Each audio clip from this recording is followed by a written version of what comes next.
Selon le regretté Edgar Cayce, les annales akashiques peuvent être considérés comme le supercalculateur de l'univers.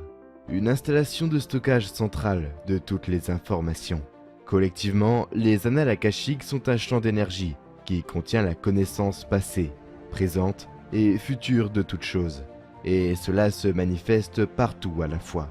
Dans ce champ englobant tout, se trouvent des champs d'énergie individuels, pour chaque faisceau qui sont immensément vastes en eux-mêmes. Les annales akashiques sont comme le réseau Wi-Fi moderne. Nous ne pouvons pas voir Internet ou le Wi-Fi, mais nous savons qu'il est partout autour de nous.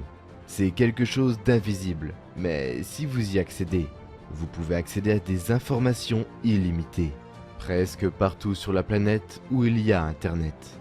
Vous pouvez trouver ces modèles et codes secrets cachés qui flottent autour de nous. C'est la même chose avec les annales akashiques. Il vous suffit d'accorder votre conscience sur la bonne fréquence pour pouvoir accéder à ces informations. Le terme archive akashique a été inventé pour la première fois en 1883 par l'auteur Alfred Percy Sennett dans son livre Ésotérique bouddhisme, dans lequel il décrit comment, selon la philosophie orientale, des archives universelles existent physiquement dans le domaine toujours omniprésent connu sous le nom d'Akasha, qui est accessible aux personnes éclairées. Mais ce qui est intéressant, c'est que des références aux annales akashiques peuvent être trouvées des millions d'années plus tôt dans les anciennes écritures hindoues. Le Mahabharata et les Puranas ont tous mentionné des histoires sur ce célèbre sage mystique védique, connu sous le nom de Narada. La tradition veut que Narada ait transcendé la conscience pour rassembler des connaissances et donner des enseignements d'une grande sagesse. Narada avait accès à une sorte de connaissance essentielle qui est dans le tissu de l'ordre cosmique divin. Il a cette capacité mystique de puiser dans la connaissance universelle directement de l'Akasha. Akasha est en fait un mot sanskrit qui signifie éther à la fois au sens élémentaire et métaphysique. Un autre être ancien qui aurait accédé aux annales akashiques était l'ancienne divinité égyptienne connue sous le nom de Thoth ou Hermès Trismégiste. Avant d'être vénéré comme un dieu, Thoth était le premier grand philosophe égyptien et fondateur des anciennes écoles de mystère, recevant sa sagesse alors qu'il était en transe méditative, écrivant plus de 40 livres dont la Table d'émeraude, le livre de Thoth et le divin Pimandar. Pour les Égyptiens, ces connaissances étaient si vastes et englobantes qu'ils ont d'abord commencé à le créditer en tant que communicateur avec les dieux, finalement l'intronisant au panthéon égyptien. Mais y a-t-il une preuve de l'existence des annales akashiques ? Eh bien, nous sommes limités par les compréhensions modernes de ce qui est considéré comme une preuve. Tout ce qui ne peut pas être perçu par les sens physiques ou quelque chose qui est avant tout impossible à percevoir, difficile de valider son existence. La vérité est qu'il n'y a vraiment aucun moyen de prouver de la manière matérielle que nous définissons actuellement la preuve de l'existence des annales akashiques, car elles ne peuvent être vues, touchées, entendues ou mesurées d'une autre manière. Comme l'a dit Nikola Tesla, le jour où la science commencera à étudier les phénomènes non physiques, elle fera plus de progrès en une décennie que dans tous les siècles précédents de son existence. Même si ainsi, après des années d'études de la nature des champs électromagnétiques et gravitationnels, le célèbre futuriste et nominé pour le prix Nobel, le Dr Erwin Laszlo, a annoncé qu'il avait trouvé des preuves du champ A ou akashique. Le Dr Laszlo s'est inspiré de la découverte de l'énergie quantique du point zéro, qui est un champ de rayonnement qui existe tout autour de nous et que nous ne pouvons pas percevoir, mais nous pouvons le détecter indirectement. L'existence de l'énergie quantique du point zéro est théoriquement très solide, et il a été découvert pour la première fois par Albert Einstein. Nous savons donc que l'énergie du point zéro existe, et qu'elle contient beaucoup d'informations sur l'univers. Le docteur Laszlo a proposé que cela ne contenait pas seulement une information physique sur la physique de l'univers, mais qu'elle contenait également des informations intellectuelles. Selon les physiciens théoriciens, l'énergie du point zéro est une mer omniprésente d'ondes d'énergie quantique qui sont invisibles, mais qui existent dans tout l'univers. Le tissu de l'espace lui-même est fait d'énergie et d'information, et la façon dont cette information se propage à travers l'univers se fait par ondes. Nous appelons ces ondes quantiques, et ainsi, Le champ akashique est fait d'ondes quantiques qui sont communes à toute vie intelligente. Cela signifie que tous les cerveaux humains, les cerveaux extraterrestres et toutes sortes d'êtres d'un autre monde ont également la capacité de puiser dans ces ondes quantiques recevant des informations. Cette idée d'un champ informationnel intelligent auquel nous pouvons accéder avec notre conscience n'est pas une pseudo-science, ce n'est pas une superstition. C'est un fait fondamental que nos scientifiques confirment comme étant vrai. Près de 2 décennies avant la découverte de Laszlo, le physicien lauréat du prix Nobel Richard Feynman a publié son travail révolutionnaire en physique quantique, l'étrange théorie de la lumière et de la matière. Dans ce document, il a exploré l'idée que les électrons de notre cerveau peuvent être activés et informés par des ondes quantiques, affectant nos pensées et notre subconscient. Richard Feynman a parlé de la théorie de l'intrication quantique et de l'idée que vous pourriez avoir des particules subatomiques à n'importe quelle distance et qu'elles pourraient s'affecter, ou l'information peut être envoyée instantanément. Le cerveau humain est plein d'activités électriques qui créent des radiations qu'un récepteur radio très sensible pourrait capter et d'autres esprits, d'autres endroits, seraient également capables d'envoyer de telles ondes. Feynman a découvert à partir de l'idée d'un champ d'information quantique que même un électron se déplaçant dans notre cerveau pourrait recevoir des signaux radio du passé, mais pour compenser, il doit également recevoir des ondes du futur. Cela signifie que chaque électron de notre cerveau est en fait un récepteur. Après tout, Nikola Tesla avait raison lorsqu'il disait « Mon cerveau n'est qu'un récepteur dans l'univers. Il y a un moyen dont nous avons obtenu la connaissance, la force et l'inspiration. Je n'ai pas pénétré dans les secrets de ce noyau, mais je sais que ça existe. » Nous savons maintenant que l'information peut traverser instantanément n'importe quelle partie de l'univers. Cela pourrait signifier que des civilisations intelligentes pourraient nous envoyer des informations complexes par programmation d'ondes quantiques ou par d'autres moyens. Ils pourraient très bien pousser la société par le biais de personnes ayant des visions apparentes, qui pourraient n'être rien de plus complexe qu'une émission de radio, une sorte de transfert de pensée à travers les annales akashiques. Des histoires sur des personnes qui accèdent aux annales akashiques peuvent être trouvées non seulement dans notre passé ancien, mais même dans notre histoire récente. En 1923, la paysanne bulgare de 12 ans appelée Vangelia jouait dans un champ lorsqu'une tornade l'a emportée dans les airs. Plus tard, elle a été retrouvée par ses parents à peine vivante. Elle était très effrayée et étrangement, ses yeux étaient couverts de sable et de poussière, et elle était incapable de les ouvrir à cause de la douleur. Après 3 opérations infructueuses, elle est restée complètement aveugle.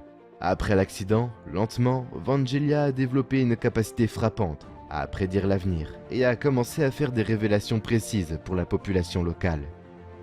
Dans les années 1980, le prophète aveugle qui a adopté le nom de Baba Vanga, qui signifie grand-mère Vanga en bulgare, avait donné des milliers de prédictions précises et acquis la réputation de Nostradamus des Balkans.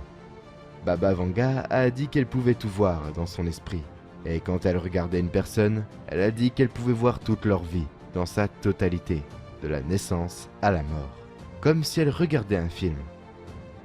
Elle était une étude de nombreux scientifiques bulgares et soviétiques qui ont scientifiquement commencé à la tester et à l'interroger, ainsi que les personnes qu'elle lisait. Certains des politiciens et dirigeants les plus éminents du bloc de l'Est se sont rendus dans son village juste pour recevoir ses lectures. Ses prédictions étaient extrêmement précises, ce qui nous dit que la capacité de récupérer des informations au-delà de ce plan terrestre n'a rien à voir avec nos 5 sens. En fait, lorsqu'elle est devenue aveugle, c'est comme si ses autres sens se développaient pour recevoir des messages et des informations sur le passé, le présent et l'avenir. Elle a prédit le jour de la mort de Staline, pour lequel elle passe un court moment en prison à être interrogée par les soviétiques. Elle a prédit la tragédie du 911, l'explosion nucléaire de Tchernobyl, le tsunami de l'océan Indien en 2004, le naufrage du sous-marin russe Kursk et de nombreux autres événements qui ont changé le monde. Nous devons nous rappeler que ces choses étonnantes viennent de quelqu'un qui est né paysan, qui n'a pas lu de livres, qui avait peut-être une légère alphabétisation fonctionnelle et qui n'avait pas accès à la télévision, ni à aucune source d'information moderne. Vous devez vous demander, d'où venait-elle cette information ? Est-il possible qu'elle ait pu accéder à une sorte de connaissance qui existe à laquelle les gens normaux ne peuvent pas accéder. Au cours des siècles, il y a eu des oracles et des prophètes qui ont revendiqué le contact avec d'autres royaumes mondains comme source d'inspiration. L'une des personnes qui pouvait clairement accéder aux annales akashiques était Michel de Nostredame, mieux connu sous le nom de Nostradamus. Il a prédit beaucoup de choses, dont le grand incendie de Lyon en 1666, la Révolution française et même la montée en puissance d'Adolf Hitler. Il a affirmé qu'il avait réussi en utilisant des méthodes trouvées dans les oracles grecs anciens, le mysticisme chrétien et même dans le Kabbale. Nostradamus a été l'une des premières personnes enregistrées à accéder aux archives akashiques. Il essaie dans ses récits de travail d'expliquer un état divin où tout se passe, non pas dans un sens linéaire, mais tout se passe en même temps. Les concepts passés, présents et futurs se lient en une seule chose. La plupart des prophètes disent qu'ils puisent dans une autre réalité, au-delà de cette existence terrestre. Donc, potentiellement, ils pourraient puiser dans une couche de réalité partagée par d'autres êtres du monde comme les extraterrestres par exemple. Peut-être que les annales akashiques sont tout autour de nous. C'est simplement que nos cerveaux ne sont pas encore évolués pour les voir. Tout comme Nikola Tesla, Albert Einstein a également affirmé avoir reçu les idées de ses plus grandes inventions d'une source extérieure. Einstein a affirmé qu'il avait proposé une théorie de la relativité en l'espace d'une seconde.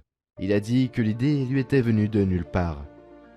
Une autre chose qui me porte à croire que les annales akashiques influencent la conscience collective de l'humanité est le fait que certaines des plus grandes inventions sont reçues simultanément par différentes personnes à travers le monde, qui n'étaient en aucune façon liées.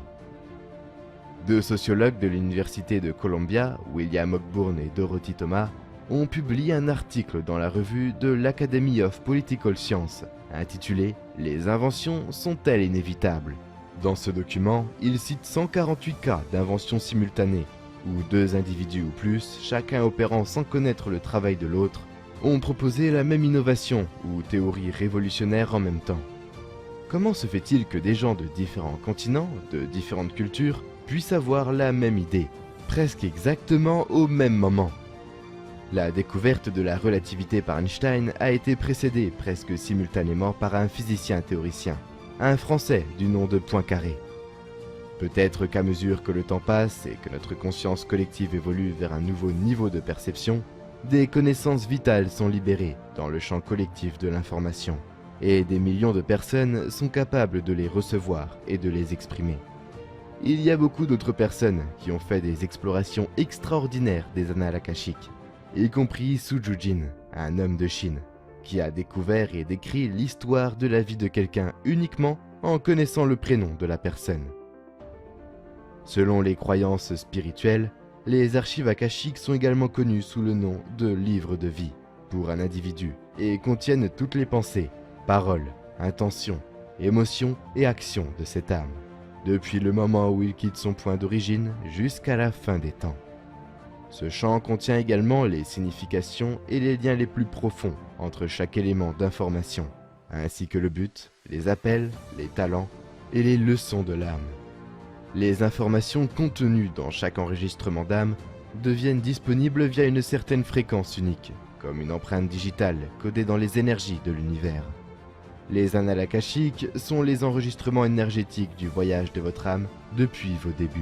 C'est tout ce qui vous concerne, tout autour de vous et en vous. C'est tout ce que vous êtes, avez été et les potentiels que vous êtes encore à devenir. C'est un champ d'énergie spécial qui imprègne tout votre être. Ce n'est pas quelque chose de séparé de vous, mais une partie intégrante de vous.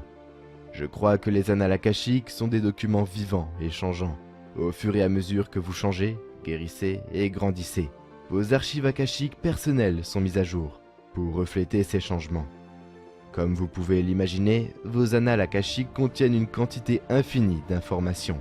Il n'y a pas de fin aux informations que vous pouvez explorer sur vous-même et vos relations avec les autres lorsque vous travaillez dans les annales akashiques. Les informations vous sont toujours présentées avec amour et compassion par votre famille spirituelle divine. Il existe des êtres spécifiques, des aspects énergétiques qui se spécialisent dans le domaine énergétique des annales akashiques et sont appelés les gardiens des archives. Les archivistes font également partie de votre famille spirituelle divine. Ces êtres divins ont toujours été à vos côtés, attendant avec impatience de vous aider. Par respect pour votre libre arbitre, ils attendent que vous preniez contact et demandiez de l'aide. Les informations obtenues à partir de vos archives akashiques sont le résultat direct de vos questions. Vos questions guident les archivistes et les maîtres ascensionnés vers le bon espace énergétique pour récupérer les réponses que vous êtes prêts à connaître. Parfois, nous pensons que nous sommes prêts à savoir quelque chose, mais en réalité, nous ne le sommes pas. À cette époque, la réponse semblait nous échapper, pour devenir limpide dans les moments les plus étranges et les plus improbables. Imaginez un verger de pommiers infini, plein de pommiers qui regorgent de pommes. Chaque pomme détient la clé des différentes expériences que votre âme a vécues, et chaque arbre représente des thèmes que vous avez expérimentés tout au long du voyage de votre âme. Lorsque vous voulez connaître une certaine information, vous devez trouver un moyen de diriger les archivistes vers le bon arbre, puis vers la bonne pomme. En choisissant la bonne pomme, vous obtiendrez les informations que vous recherchez, ce qui facilitera votre guérison et votre croissance. Les gardiens des archives sont les aspects énergétiques qui s'occupent de ces immenses vergers de pommiers. Et lorsque vous posez une question, cela aide à les guider vers le bon arbre. Plus votre question est précise, plus vous vous rapprochez de la pomme spécifique, qui contient l'information que vous recherchez. Le potentiel de guérison se produit lorsque vous êtes capable d'aller vraiment au cœur d'un problème. La graine de connaissance et de sagesse qui est cachée dans cette pomme spécifique. Souvent, la prise de conscience de la cause principale d'un problème est suffisante pour créer le changement énergétique qui se traduit par une guérison. Un changement de fréquence énergétique vers le niveau supérieur suivant de divin, d'amour et de lumière, qui peut se manifester dans les domaines spirituels, physiques, mentaux ou des domaines émotionnels. Il existe un potentiel illimité de guérison lorsque l'on travaille avec l'énergie des annales akashiques. L'étendue de la guérison elle-même est directement liée à votre niveau d'engagement et à votre intention de vous guérir. Une fois que vous avez défini votre intention en vous-même, que vous êtes prêt à faire votre travail intérieur, les archivistes se présentent volontiers pour vous aider du mieux qu'ils peuvent. Comme tous les autres aspects divins de l'énergie, les gardiens des archives rayonnent sur vous l'énergie de l'amour divin et vous guident lorsque vous demandez ou faites savoir d'une manière ou d'une autre que vous voulez de l'aide. Votre famille spirituelle divine n'interférera jamais avec votre libre arbitre. Par conséquent, vous devez initier la connexion et demander ce que vous voulez ou ce dont vous avez besoin. Ils attendent avec impatience votre initiation et sont prêts à vous répondre. Avoir une connexion claire et forte avec votre sagesse intérieure est plus qu'un cadeau. C'est un droit divinement donné. Vous n'avez pas à gagner ce talent spécial. Ce n'est pas quelque chose qui n'est réservé qu'à quelques élus. Il s'adresse à tous ceux qui prennent le temps de faire savoir qu'ils le souhaitent. En tant que co-créateur de votre réalité, c'est à vous d'initier le changement dans votre vie. D'abord, vous devez demander de l'aide, puis vous devez être prêt à mettre à profit les informations reçues. C'est toujours votre choix. Mais si vous ne mettez pas en pratique ce que vous apprenez, rien ne changera dans votre vie. Vous connaissez le vieil adage. La définition de la folie est de continuer à faire ce que vous avez toujours fait et de vous attendre à obtenir des résultats différents. Notre famille divine de lumière nous envoie des messages et des conseils tout le temps. C'est à nous de reconnaître ces messages ou de les ignorer. Ils plantent les graines de la lumière et de la connaissance et attendent que nous cultivions ces graines. Ils attendent patiemment pendant que nous permettons à ces graines de mûrir en sagesse. Ils regardent également avec une compassion et une acceptation infinie, si et quand nous choisissons d'écraser ces graines au lieu de les nourrir. Ils nous irradient de la même énergie d'amour, même si nous choisissons de faire les mêmes vieux choix et de créer les mêmes vieux schémas, ignorant essentiellement les conseils qu'ils essayaient de fournir. C'est de cela qu'il s'agit. Le but principal de travailler dans vos annales akashiques n'est pas de recevoir des mandats sur ce qu'il faut faire de votre vie ou comment vivre votre vie, mais de vous fournir les informations, les connaissances et la sagesse dont vous avez besoin pour élargir votre perspective, vous permettant de faire des choix plus sains. En d'autres termes, travailler avec l'énergie des annales akashiques vous apporte le soutien dont vous avez besoin pour grandir et évoluer personnellement et spirituellement. Lorsque vous avez clairement l'intention d'être prêt à guérir tous les aspects de votre vie, alors votre véritable travail commence. L'esprit répond à vos demandes de guérison et vous offre des opportunités de croissance. Chaque fois que quelque chose se présente à vous dans votre vie qui pousse vos boutons, c'est la manière de l'esprit de vous fournir une opportunité de croissance. Et il en a toujours été ainsi. La différence est que vous aurez désormais la possibilité d'accéder à vos dossiers, de creuser, d'explorer et de découvrir le cœur du problème en question. Une fois que vous avez découvert le problème central, vous êtes en mesure de commencer le processus de guérison. Les archivistes attendent avec impatience que vous commenciez ce voyage personnel et spirituel. Grâce à votre connexion avec vos annales akashiques et votre famille spirituelle divine, vous ferez l'expérience de niveaux de plus en plus profonds d'autonomisation et d'autodirection en découvrant l'euphorie d'aller à l'intérieur pour vous connecter directement à votre source divine. À chaque visite de vos archives akashiques, vous avez le potentiel de guérir une autre partie de vous-même. À chaque guérison de votre énergie, vous vous sentirez de plus en plus complet et entier. Passé, présent et futur, tous connectés pour faire de nous ce que nous sommes et nous donner ce que nous avons. Les conséquences de nos actions détermineront les réponses de notre avenir. Nous devons accepter les actions que nous avons faites et les conséquences de ces actions pour que nous puissions aller de l'avant ou changer la voie sur laquelle nous sommes. Le grand maître avatar Jean-Pierre Manzolo Monga Mopep ne serait-il pas la réincarnation de Michel Nostradamus? Amoureux et pratiquant des sciences mystiques tout en étant dévoué à la mère divine. Dans ce 21e siècle, nous avons le maître avatar Jean-Pierre Manzolo qui est une personne subliminale et incontestable par rapport à ses prophéties et ses réalisations, à savoir 1. Le coronavirus. 2. L'éruption volcanique maritime. 3. Le conflit Russie-Ukraine. 4. Le conflit Russie-États-Unis. 5. La mort de la reine Élisabeth. 6. La défaite du Maroc et de la France en Coupe du Monde. 7. La victoire de l'Argentine à la finale de la Coupe du Monde. Le gouvernement congolais devrait saisir l'occasion de bien utiliser les différentes compétences du grand maître avatar Jean-Pierre Manzolo, ambassadeur de la paix, avocat et assistant professeur des universités, économie publique, exorciste dignitaire d'État, conférencier astrophysicien, grand maître spirituel de l'ordre de Melchisédek, expert en droit et administration électorale. L'intelligence et la sagesse du grand maître avatar ne laissent personne indifférent. Il a lié sa vie au mysticisme, ayant plus de 12 000 disciples devenus maîtres et initiés à travers le monde, haut initié et expert en kabbale juive et la magie divine. Le maître avatar prépare l'humanité à la transformation et à l'évolution tout en rendant également des services spirituels et tout en donnant des orientations de vie aux gens. Formateur dans le sacerdoce, docteur en angiologie, thaumaturgie et alchimie, le maître avatar est véritablement un homme à plusieurs facettes, détenant des titres et des trophées reconnus à travers le monde et l'Afrique, notamment sa dernièrement nomination comme l'un des plus grands mages de l'Afrique centrale en 2019, trophée accordé par l'émission Studio 2010 au Congo-Brazzaville.